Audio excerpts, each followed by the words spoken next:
বুধবার সচিবালয়ে শ্রমিক অসন্তোষ নিয়ে স্বরাষ্ট্র মন্ত্রণালয়ের সভাকক্ষে বৈঠক করেন স্বরাষ্ট্র, শ্রম, আইন উপদেষ্টা সহ কয়েকজন।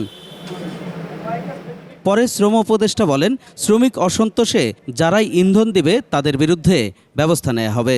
এখানে স্থানীয়ভাবে আওয়ামী লীগও আছে কিছু জায়গায় এবং কিছু বিএনপির স্থানীয় নেতৃবৃন্দেরও আমরা সংশ্লিষ্টতা পেয়েছি।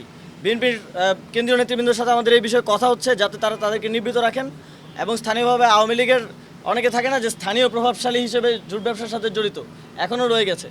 তাদের বিরুদ্ধে আমরা কঠোর অবস্থানে যাব এবং অলরেডি আমাদের কাছে যে ইনফরমেশন আছে স্বরাষ্ট্র মন্ত্রণালয়ের কাছে, সেই ইনফরমেশনের ভিত্তিতে তাদেরকে অ্যারেস্ট করা হবে। ওয়ালটন টেলিভিশন মাত্র 25,490 টাকায় পাচ্ছেন গুগল টিভি।